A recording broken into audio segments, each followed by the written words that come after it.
Hello बच्चों, नमस्कार। स्वागत है आप सभी का एपीजे क्लासेस में। तो आप सब को मैंने जैसे बताया था कि केमिस्ट्री की क्लास में पहला चैप्टर आपका समाप्त हो चुका है और उसके 20 महत्वपूर्ण क्वेश्चन मैंने करा चुके हैं। तो आप चलिए अगले चैप्टर की तरफ चलते हैं। तो देखिए दूसरा चैप्टर कौन सा है। दूसरे चैप्टर का नाम ये रहा। दूसरे चैप्टर का नाम है अम्ल, क्षारक एवं लवण। तो चलिए समझते हैं। ये देखिए ये फिगर बना हुआ है। चलिए ये देखिए अम्ल, क्षारक एवं लवण। तो आइए समझते हैं अम्ल किसे कहते हैं, क्षारक किसे कहते हैं और लवण को भी समझते हैं। चलिए नीचे दिया गया है, नीचे है आपका एसिड यानी अम्ल। एसिड अर्थात मीन्स अम्ल। तो चलिए देखते हैं।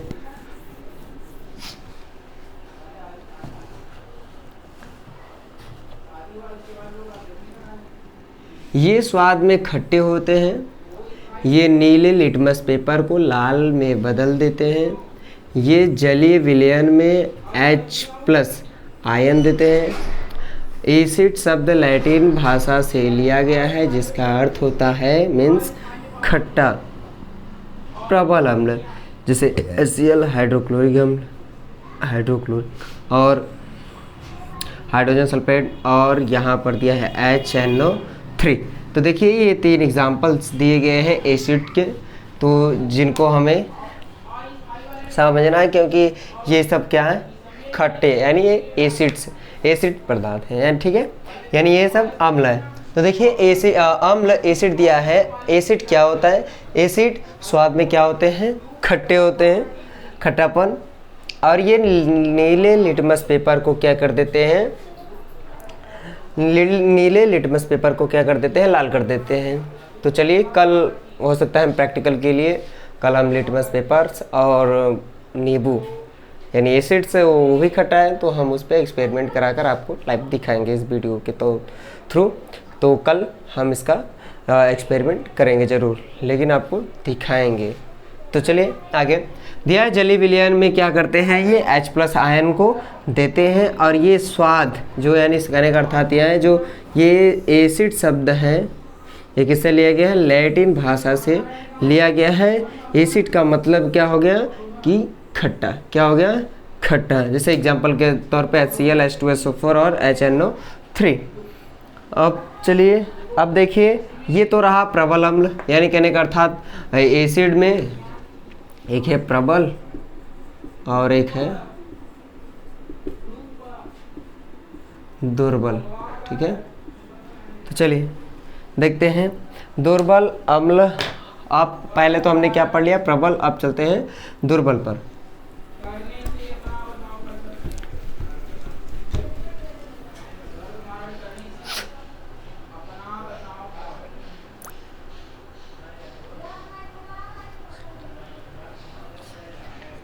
चलिए दुर्बल अम्ल हम पर अब चलते हैं। दुर्बल अम्ल क्या है, CH3COOH, जिसे क्या बोलते हैं, लैक्टिक एसिड यानी लैक्टिक अम्ल।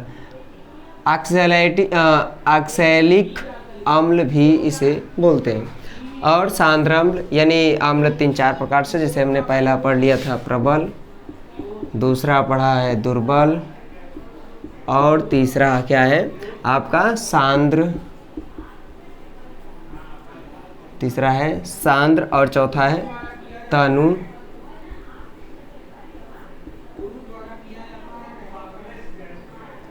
अम्ल, ठीक है।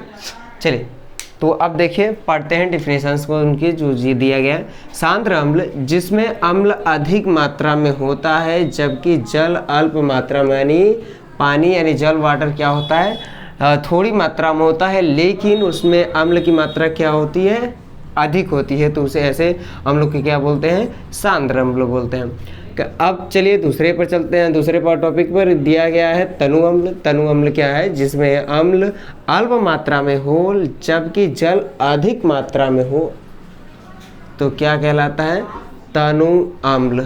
तनु अम्ल कहने का अर्थात देखिए इसमें भी दिया था, जिसमें अम्ल की अधिकतम मात्रा हो जबकि जल की मात्रा क्या हो, अल्प हो। कहने का अर्थात इसमें एसिड अधिक था लेकिन वाटर क्या था, थोड़ा था, यानी अल्प मात्रा, यानी कुछ थोड़ा सा मात्रा था। लेकिन तनु अम्ल में क्या है कि जिसमें अम्ल की मात्रा क्या है, अल्प यानी थोड़ा है, और जल की मात्रा क्या है, अधिक है। तो अगर कोई पूछ ले कि सांद्र और तनु अम्ल, सांद्र अम्ल और तनु अम्ल में कोई डिफरेंस बताओ, अंतर बताइए, तो आप बता सकते हैं कि सांद्र अम्ल में अम्ल की अधिक मात्रा होती है और जल की मात्रा अल्प होती है। लेकिन जस्ट उसके ऑपोजिट क्या होता है कि तनु अम्ल में जिसमें अम्ल की मात्रा क्या होती है, अल्प होती है, लेकिन वाटर यानी जल की मात्रा क्या होती है, अधिक होती है। तो आप तनु सांद्र और तनु अम्ल में अंतर, जैसे यहाँ पर दे दिया कि सांद्र और तनु अम्ल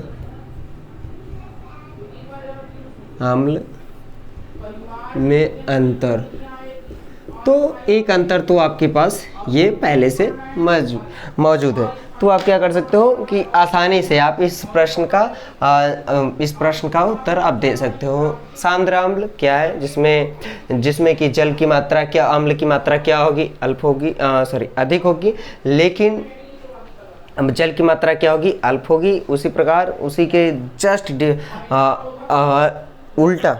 उल्टा तनु अम्ल में क्या होगा, अम्ल की मात्रा क्या होगी, अल्प होगी, और लेकिन वाटर की मात्रा क्या होगी, अधिक होगी। तो चलिए आगे चलते हैं। हमने क्या सीखा, एसिड समझ लिया, अम्ल समझ लिया, यानी खट्टा क्या है। तो आप खट्टे में जैसे एग्जांपल्स आप नींबू, संतरे, ऐसे कई फल्स हैं जो क्या होते हैं, एसिड्स मिले होते हैं, यानी कि क्या होते हैं, उनमें खटास होता है, यानी वो खट्टापन में आता है, तो उसे एसिड आप कहते हैं, एसिड के एग्जांपल्स। ठीक है, चलिए अब चलते हैं क्षारक, कहने का अर्थात बेस। क्षारक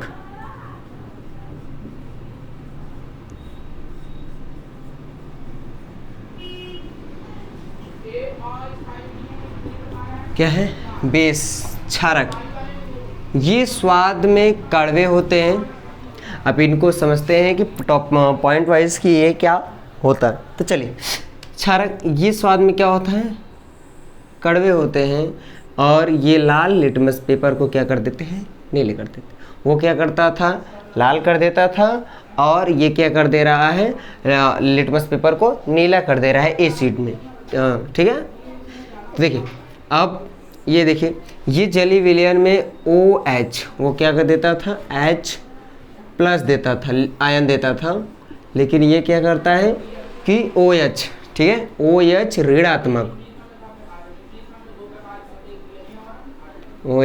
ऋणात्मक में आयन देता है। ठीक, अब इसमें चलिए वही है कि इसमें प्रबल क्षारक और दुर्बल क्षारक को समझते हैं कि प्रबल क्षारक क्या है। तो प्रबल क्षारक का एग्जाम्पल NaOH, KOH, CaOH का Ca का होल ट्वाइस। ठीक है, ये दुर्बल क्षारक NH4OH, ये किसका, ये है दुर्बल क्षारक का एग्जाम्पल। ठीक है, तो चलिए अब देखते हैं क्षारक।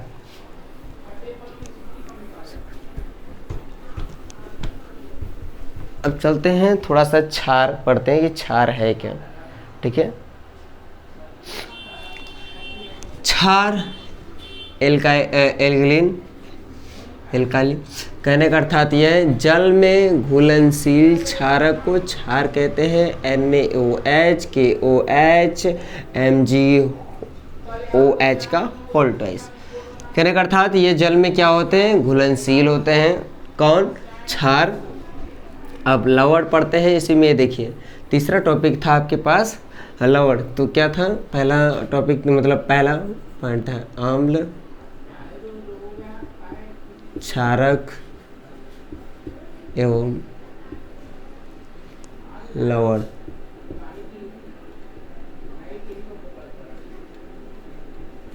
यही था। तो चलिए हमने अम्ल पढ़ लिया, फिर क्षारक पढ़ लिया, अब किसकी बारी, अब पढ़ते हैं लवण।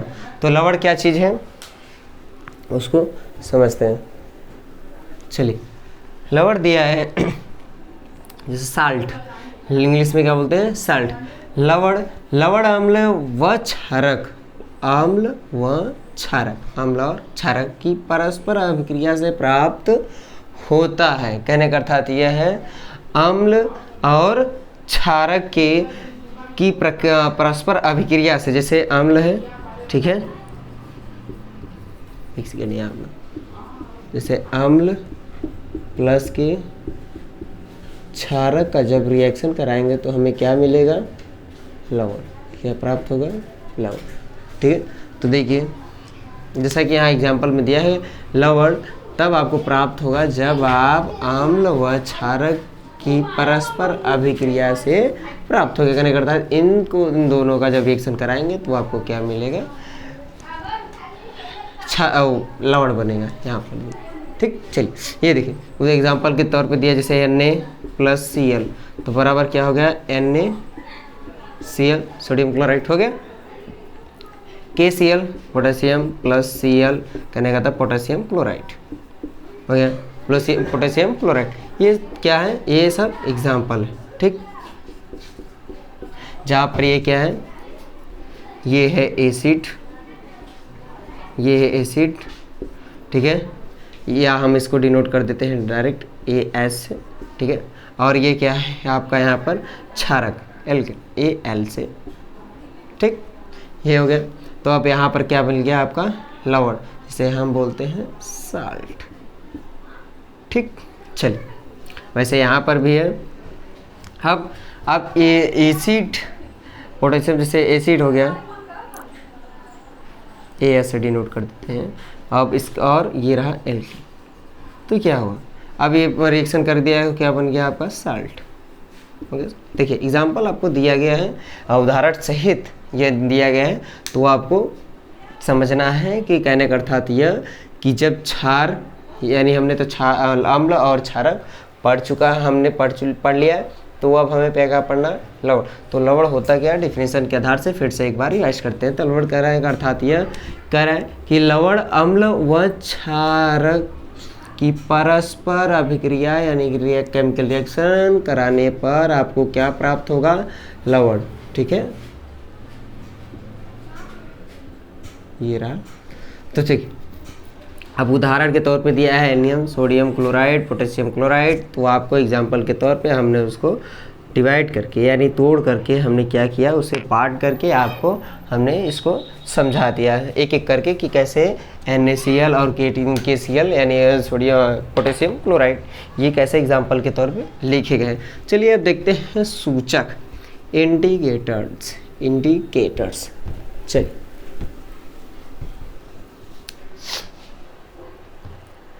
ये देखिए सूचक पढ़ते हैं। सूचक किसी दिए गए विलयन में अम्ल या क्षारक की उपस्थिति दर्शाते हैं।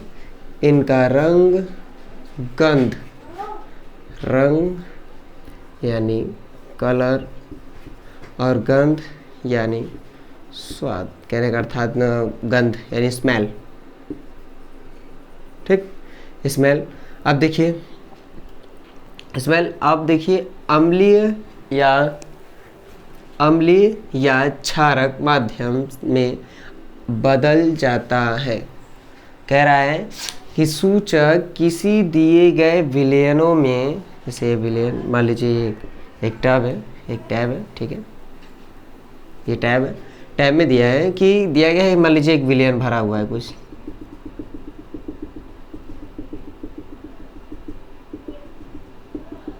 मान लीजिए एक टैब है और इसमें विलयन को क्या किया गया है, भरा गया है।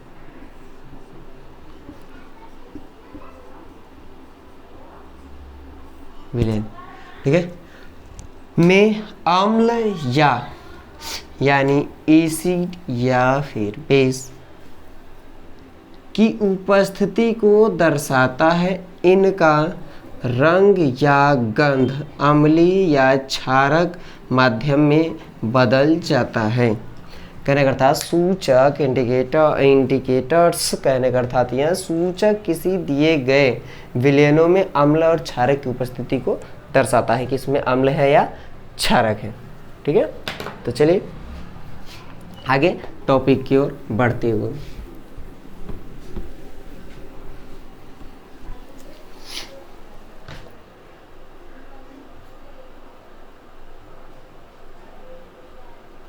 अब देखिए सूचक के प्रकार दिए गए हैं, सूचक के पार्ट्स ऑफ इंडिकेटर्स।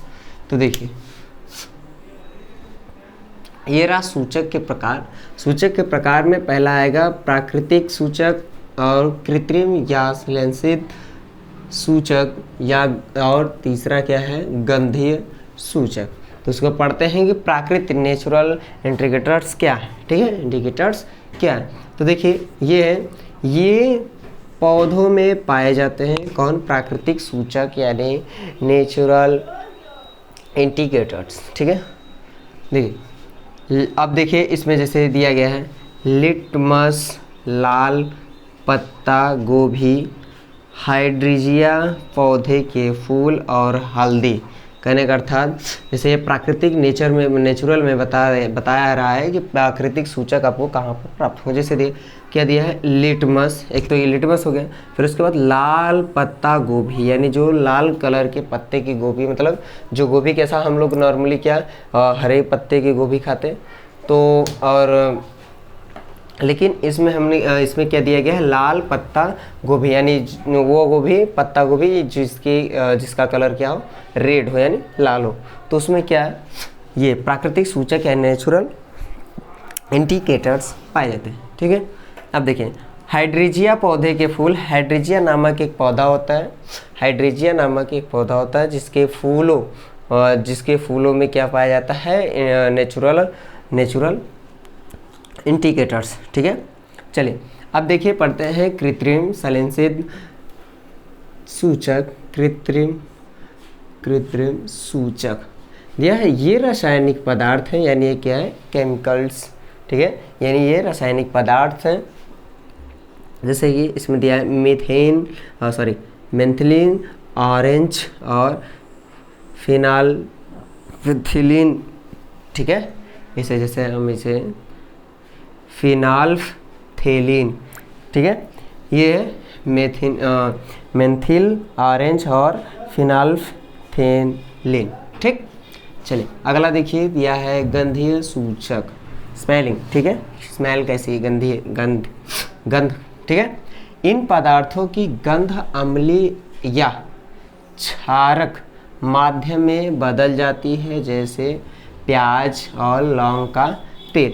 जैसे कि इसमें दिया है गंधीय सूचक में, स्मेल वाले में, स्मेल इंडिकेटर्स में दिया गया है कि इन पदार्थों की गंध अम्लीय यानी खट्टापन या एसिड या फिर बेस यानी क्षारक माध्यम में बदल जाती है। जैसे एग्जाम्पल के तौर पे दिया गया है क्या, प्याज और लौंग का तेल। ठीक, ये तीन एग्जाम्पल्स, तीनों के प्राकृतिक, नेचुरल, कृत्रिम और ये गंधीय सूचक। तो प्याज जब सड़ने लगता है तो ऑटोमेटिकली क्या होता है, उसमें से गंध आने लगती है, बदबू आने लगती है, जिससे व्यक्ति क्या करता है, इसमें मतलब सूंघकर यानी गंध को पहचान, नाक से गंध जब नाक में जाती है तो क्या होता है, पता चलता है कि प्याज महक रहा है यानी सड़ रहा है। तो चलिए वैसे भी प्याज अगर नॉर्मली अगर प्याज ठीक भी है तो अगर आप नाक के पास लाएंगे तो उसमें से स्मेल प्याज का टाइप निकलेगा ही। ठीक है, तो चलिए आगे देखते हैं कि आगे क्या दिया हुआ है। तो आपके सूचक पार्ट्स ऑफ इंडिकेटर्स हो चुके हैं, जिसमें से कितने पार्ट्स होते हैं, वह ये पहला है, फिर ये दूसरा और ये तीसरा। चल आई होप कि आपको समझ में आ रहा होगा।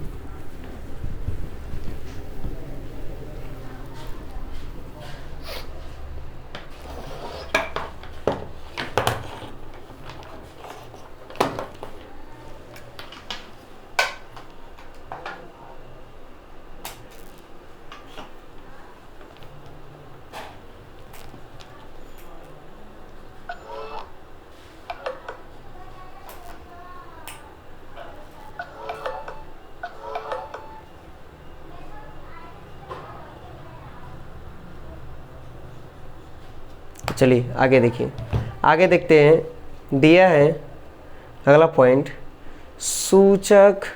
ये देखिए बॉक्स बना हुआ है किस तरह से कि आपको समझाया जा सके। देखिए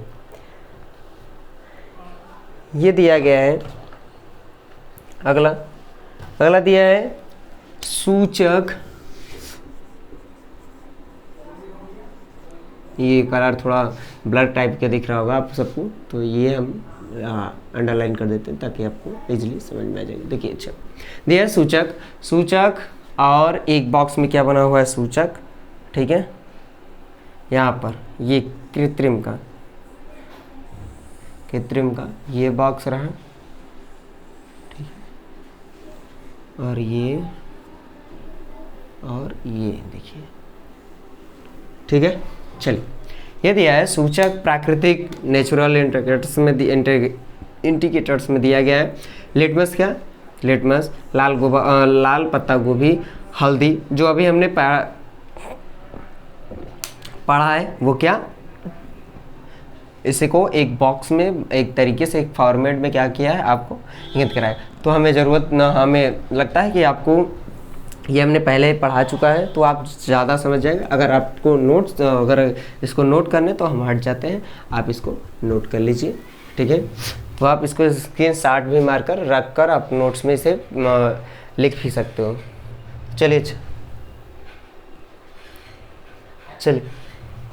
आशा करता हूँ हो गया होगा। तो चलिए ज़्यादा समय न लेते हुए आगे टॉपिक की तरफ बढ़ते।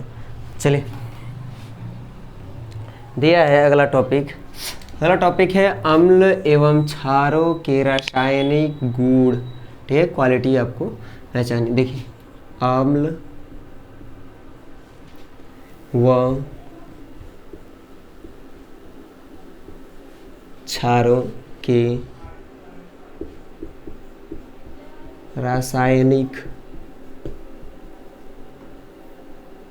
रासायनिक गुण, ये दिया है हेडिंग, ठीक। चलिए सॉरी ये रहा है हेडिंग आपका, ठीक है। चलिए ये दिया है अब देखिए अम्ल क्षारों के रासायनिक गुण, केमिकल्स व गुड्स हैं जो दिए गए हैं, रासायनिक जो गुण दिए गए हैं उनको हमको पढ़ना समझना है। देखिए क्या है, धातु की अभिक्रिया, ठीक है, मेटल्स की अभिक्रिया देखते हैं। अम्ल के साथ अगर मेटल की अभिक्रिया अगर आई जाए तो देखिए अच्छा यहाँ पर अम्ल, ये क्या है, आज बोर्ड साफ तरीके से नहीं दिखाई दे रहा होगा, आई होप मैं समझ सकता हूँ। तो आज हम इसको लिखते चलते हैं, लेकिन अगर चलिए अच्छा कोई बात नहीं, दिखाइए।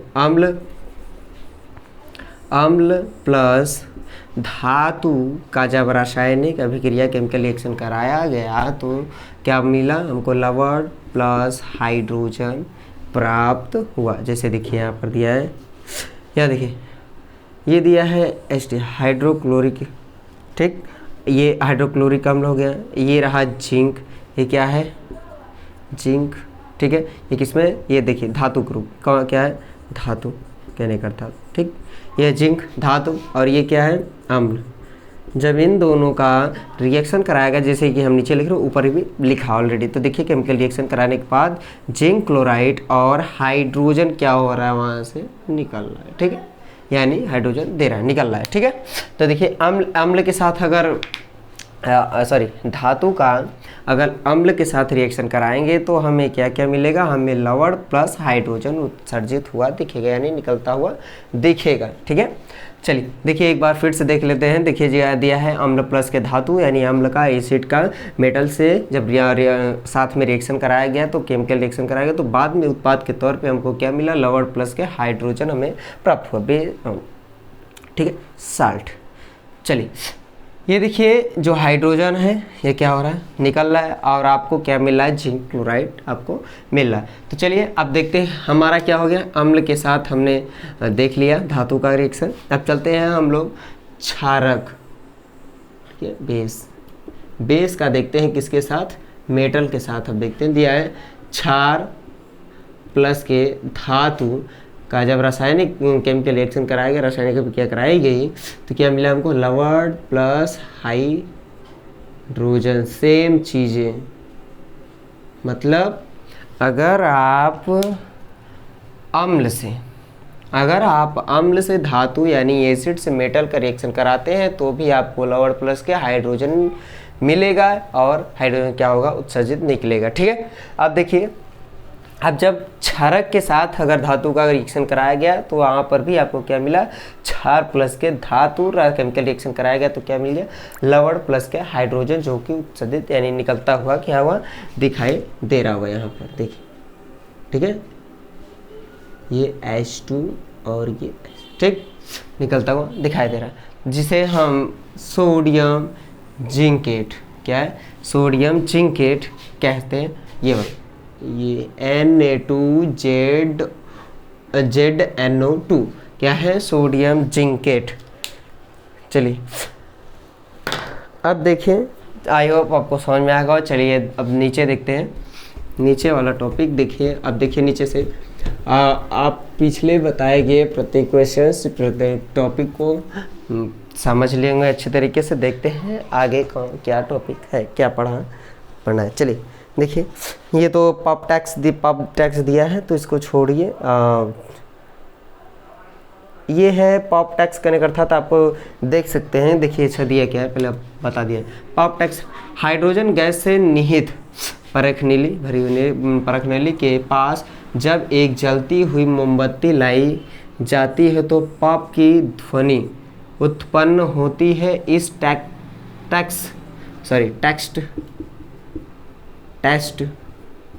टेस्ट को हाइड्रोजन की उपस्थिति दर्शाने के लिए प्रयोग करते हैं। मतलब हाइड्रोजन गैस, मान लो अगर परखनली हाइड्रोजन गैस से क्या हो, निहित हो, मान लीजिए परखनली है, ठीक है, और इसमें क्या हो, हाइड्रोजन गैस निहित हो, और आपको क्या किया जाए, एक यहाँ पर दिया परखनली में क्या हो, हाइड्रोजन क्या हो, निहित हो। जब इसमें हाइड्रोजन निहित रहेगा, ये परखनली मान लीजिए इट इज, तो आप उसके बाद बोला है परखनली के पास जब एक जलती हुई मोमबत्ती लाई जाए। यहाँ से जब एक ये दूर तेज, जब आप एक मान लीजिए मोमबत्ती है, मान लीजिए मोमबत्ती जब परखनली के पास जब एक जलती हुई मोमबत्ती लाई जाती है तो पाप की ध्वनि उत्पन्न होती है। यानी जब आप टेस्ट करने अर्थात जब आप ऐसे उसके पास लाते हैं, उसमें क्या होता है, किसकी आवाज़ आती है, पप की आवाज़ आती है, ध्वनि क्या होती है, उत्पन्न होती है।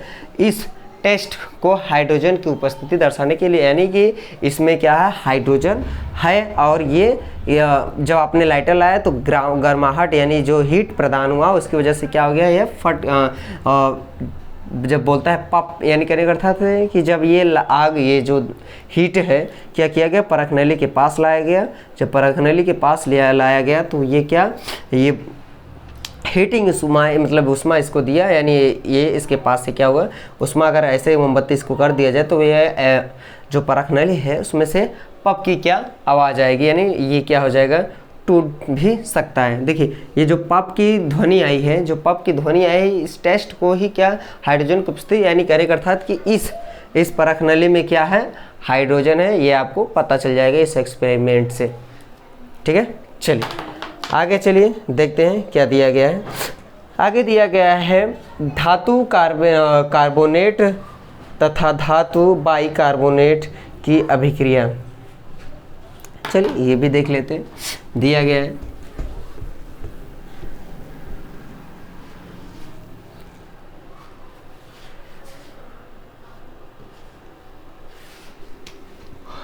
धातु कार्बोनेट तथा धातु बाइकार्बोनेट की अभिक्रिया।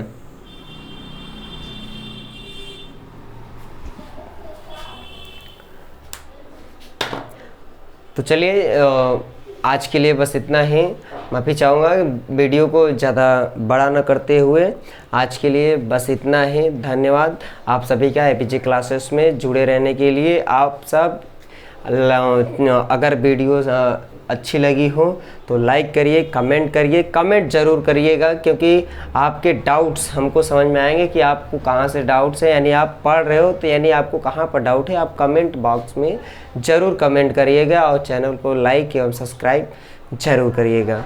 और इस वीडियो में से जो भी आपको, यानी इस वीडियो से जो आपको डाउट्स हो उनको अगर उन टॉपिक को आपको फिर से रिवाइज यानी पूछना हो तो आप क्या कर सकते हैं, कमेंट सेक्शन में यानी कमेंट बॉक्स में आप कमेंट कर सकते हैं। तो एपीजे क्लासेस से जुड़े रहिए और इसी तरह एपीजे क्लासेस को सपोर्ट करते रहिए और चैनल को लाइक एवं सब्सक्राइब जरूर करिए। धन्यवाद।